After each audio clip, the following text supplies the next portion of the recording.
But my favorite part about you, which everyone can appreciate, and that's why I send everybody to you, is you will tell the good, bad, and the ugly. And you just will.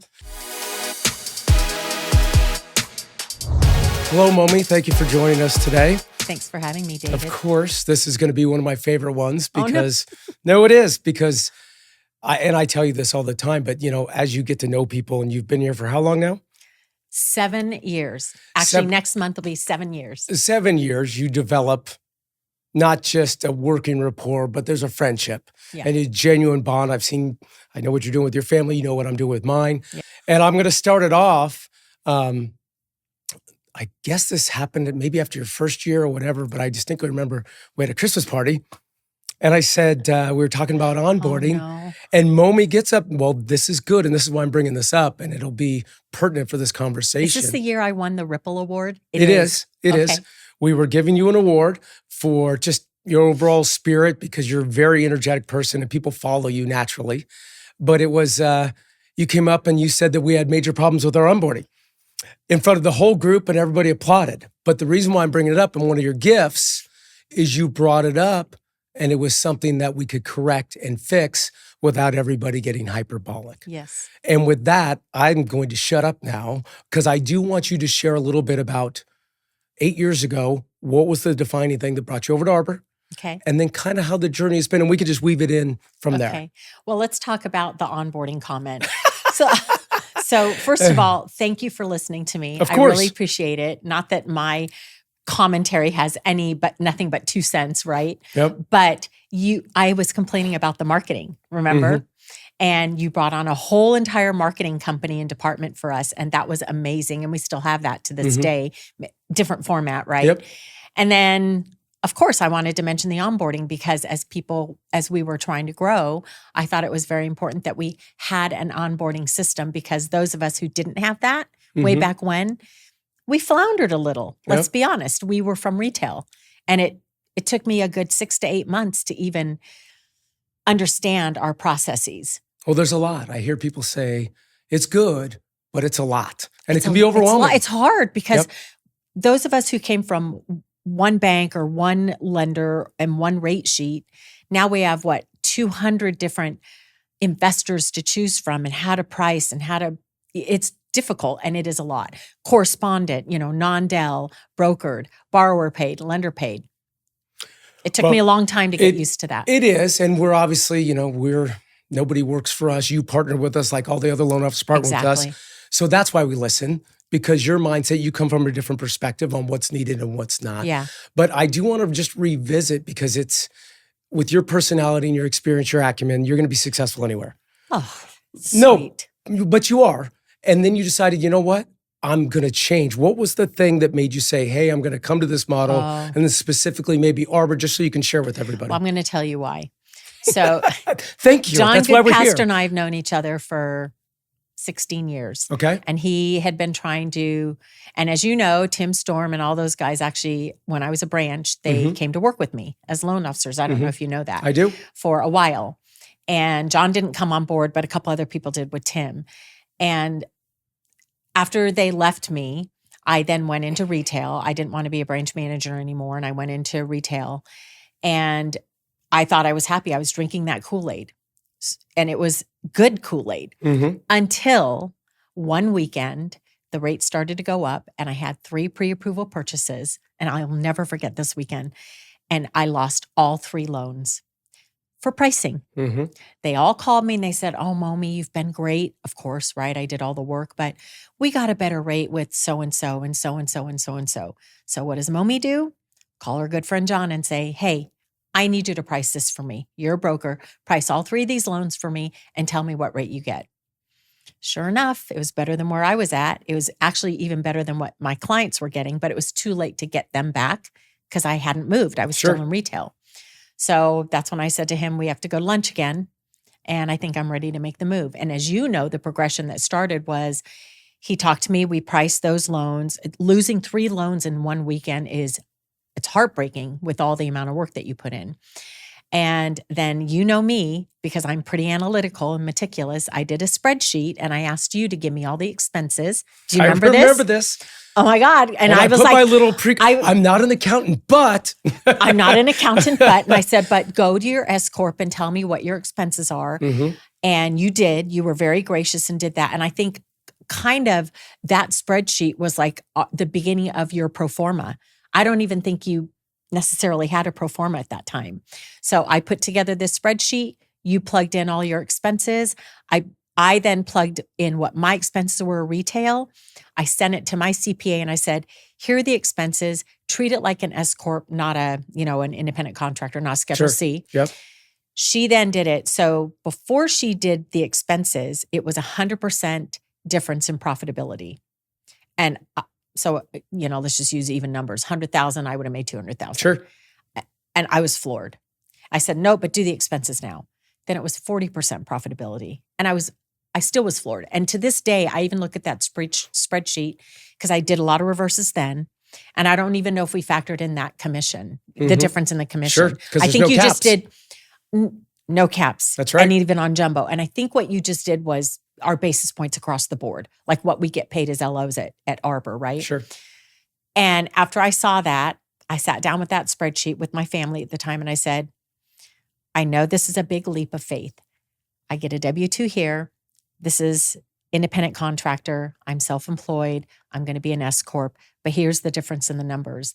And I remember them saying, how soon can you move? And literally the next day, Dave, is when I wrote my resignation letter and came on board with you guys. I love it. I love it. And you don't have to get personal, but I'm just curious because I do ask people how deep they're going with the efficiency in our model. If they take the business owner extra step and weave in retirement underneath their corporation, have you done all of that? Yes, because which is additional savings. You told me, yes. You said, I'm going to tell you the best thing that you told me, or the best advice. Get an HSA. Yes. With because my pre-existing stuff. Sure. With your health insurance and fund that and use it as your long-term care. Yep. So I've been funding that every single year. The beauty of being self-employed and being a business owner is you can fund even more with your 401k. So I remember trying to be recruited to a broker shop like yours. Well, yours, because John had been recruiting me for years, right? And it was you. It was me. No. And, I was only allowed to put so much in my 401k as a W-2 employee. And when you made a big commission or a bonus, a lot of that went away because of the way it was taxed. I'm able to put so much more into my 401k rather than as if I'm a W-2.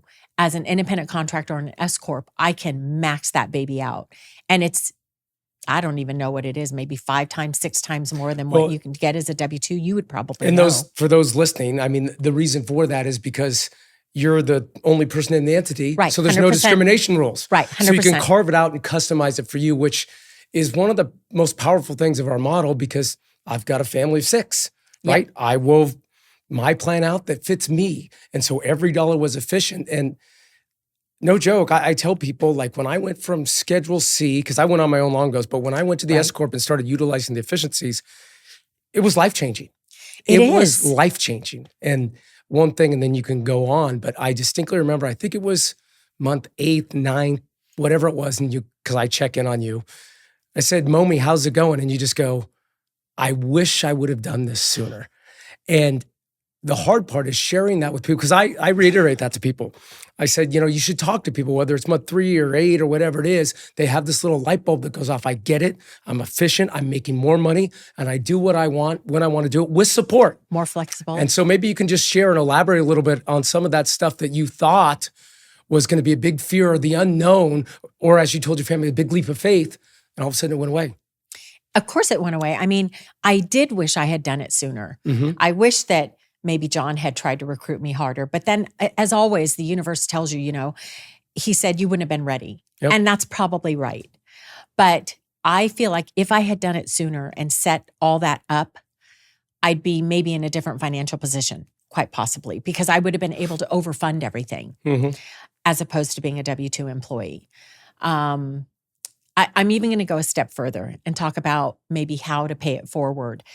So I do tell people, if you're even questioning whether coming on board, as a W-2 employee and doing what we do in our industry, you're still commission only. You still only get paid if you fund a loan. So there's no different than doing that versus being with us, being an S-Corp or Schedule C. There's no difference. The only difference is you actually make more money doing it the way that we do it, being self-employed.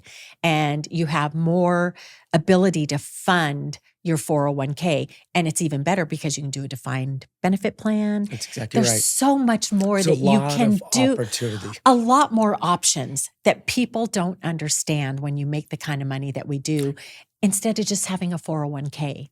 It gets daunting because it's overwhelming, because people throw stuff out and say you can't do this or you can't do this. And again, everybody, we check with the accountants and we follow the state-specific rules. Right. But within those rules, because we are so flexible the way we set it up, it really puts the power in the originator's hands to control their financial future. Right. That's really all it is, both on how much you originate, no caps, what you want your comp to be, and how aggressive or safe or conservative or whatever you want to set up tax-wise. Yep. Yeah. And that's why I have a CPA and an accountant. And, again, that's another thing that people are scared to do. But you just have so much more control, and people don't understand that. But I wanted to talk about this as an S-Corp, and I think you know this. You know that I hope I know it. I think you know this. So as an S-Corp, you have a lot of flexibility, whereas when you're a W-2 employee, you don't have this much flexibility. I actually hired my 2 daughters, we've talked about this, as employees of my corporation when they were 15 and a half. And so being able to teach my kids how to manage their finances and how to set up a 401k early on has really helped them jumpstart their 401k and their retirement savings, and help them understand, compound interest. And if I just put $100 or $200 a month, by the time I'm retirement age, I'll have how much $1 million that I can retire? Yep. So I hired both of them at 15 and a half and set them both up with Roth IRAs, and they did work for me. And it was very minimal W-2, the minimum that my CPA told me to do. Sure. And then when they turned 18, you rolled that into a 401k, and we still funded it. So I funded it as an employer and they funded it as an employee. But boy, now that they started that at 15 and a half and now they're 20 and 24, they've got a great base for a 401k, a great base. And I think you've done the same thing with your kids. I have, and I'm going to weave this into my next question for you, because my daughter is coming into this industry, and you were one of the people that I said, hey, she should emulate. That's why I like when she sits outside, because Momi does stuff the right way. She's smart. She does her due diligence, and she really digs in to actually provide the benefits of the client, understanding, not being transactional. And with that being said, one of the things that you've specialized in, which I think, we're at this summit or out here at this meeting, right? And everybody's talking about financial literacy, and you've dug into the reverse mortgages. And I know from the financial planning side, that's part of everybody's financial plan. Reverse mortgage is now a conversation piece, unlike it was before.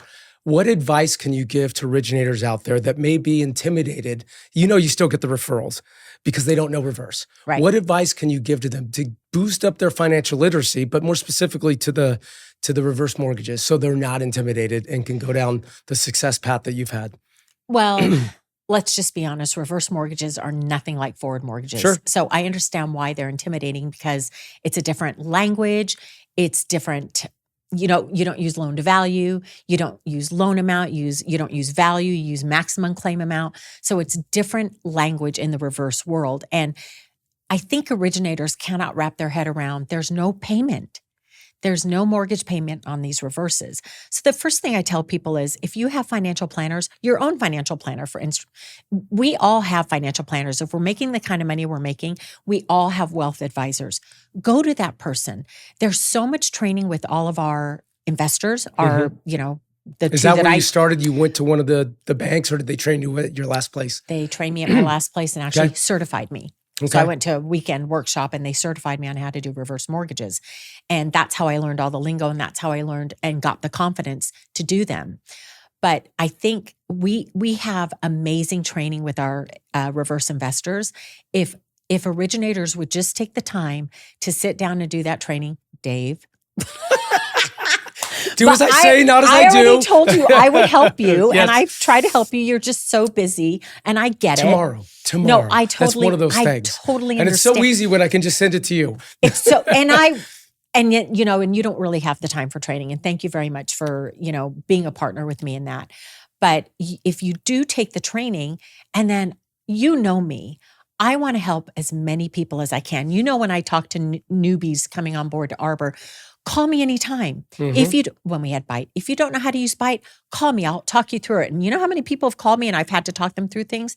Not so much with Arrive because I'm new on Arrive as well, but call me. I'll help you price it. Call me. So with reverses, if I can get them to get trained and they do the first one with me and I take them step by step through that journey, or the first 2 or 3 or 4 or 5, then they start to get it.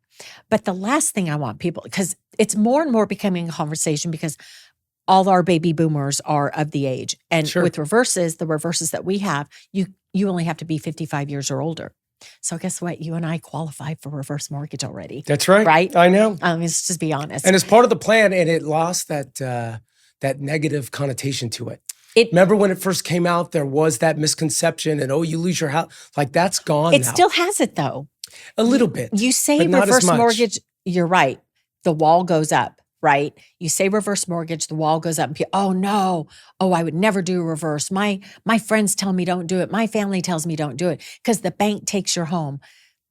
You're right. That still exists, but no, it's still not true. So I think if originators would just take the time to call our reps on the 2 investors that I use and take the training. There's so much training, and look at the marketing.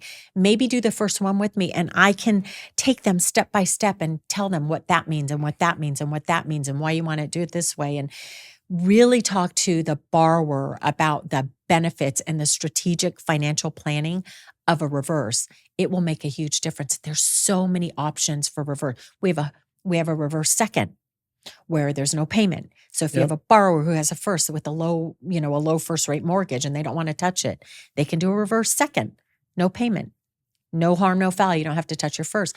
There's so much available, and I just don't think people have even tapped into it. No, I love it. But one of the things that I did want to ask you about, because we're taking this time and it's been 8 years later, and one of the things I can tell you what I know and what I perceive as the benefits, but it's always fun to hear somebody who's been there, done that. Like, is it the flexibility, or what is your favorite thing about Arbor? And then where do you see that taking your career over the next 5-10 years? Because your volume's always going up. Yep. But how does that dovetail together? Like, why is the platform benefiting you in that way? And why Arbor specifically? Because I know people recruit you all the time. I know you go and look at other stuff. You know everybody. Yeah. And I'll just shut up and let you tell me. So why Arbor? First of all, every time somebody makes a suggestion, you, Ryan and John, listen. Mm-hmm. You actually listen to what we as loan officers want and need. And you take the time, all 3 of you take the time to build it out for us. I swear to you, I don't know any other company or brokerage or firm where I can say, do you have this? Do you have this? Do you have this? Do you have this? And they don't have that. The technology, the everything that Ryan has built out for us, the EO, the CRM, the marketing, all the things that you 3 do for us, nobody has the ability to offer that. When I get a recruiting call, I'll say, well, can you do this? No. Can you do this? No. Can you do this? Well, guess what? That's what I have at Arbor. I don't care if you're going to pay me 300 basis points. It's not worth the extra money because I'm only going to get frustrated. So that's one of the main reasons, but one of the reasons, the primary reason, and I was just talking to somebody this morning about it who's thinking of coming on board. The community, the family, I know you guys can recruit any top producer. I also know that if they don't fit into the culture of Arbor, you guys won't bring them on board. Right. You just People think that's just a lie, but it's not. It's not a lie. They could be $100 million a year producer. If they don't fit into the culture of Arbor, you 3 will not bring that person on board or that team on board. That's so important. Most companies, we have our LO email channel or teams where we send out scenarios, and there's always 3 or 4 or 5 people that will say, oh, did you try so-and-so? Did you try so-and-so? Did you try so-and-so?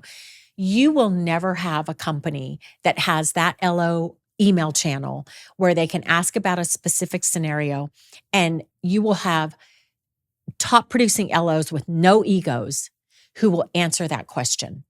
I really don't know any It's funny other you brought company. that up. Somebody we just brought on does a lot of volume, and she reached out to us and said, I cannot believe how embracing and welcoming the LO forum chat is. People are not big timing you. There's not this against each other. It's more like, hey, let's help everybody. There's no competition. Yep. None of us has egos. You can deal with a $5 million a month producer or a $15 million a month a producer. None of us has egos, and we are all so eager to help each other. And that's what I love. And that's what you guys have instilled is that culture with Arbor, is how we all want to help each other succeed. Because it's all about building the company. It's all about keeping the brand. It's all about keeping the sense of community and family. And I think that's why that's what Arbor is to me. And that's, for me, why Arbor. Warms my heart. It gave me chill, only because, we both put a lot of time, effort, and energy. And I don't want this to be big corporate America that's cold and not knowing who people are. And when you say that, and I know the impacts it's had on your life, it's very powerful. Yeah. And Momi, I cannot thank you enough for one, being here, because you're what makes Arbor great. Thank you. Other people come on, and thank you for your time today. Thank you for having me, David. All right. Love it, Momi. I love you Take too. care.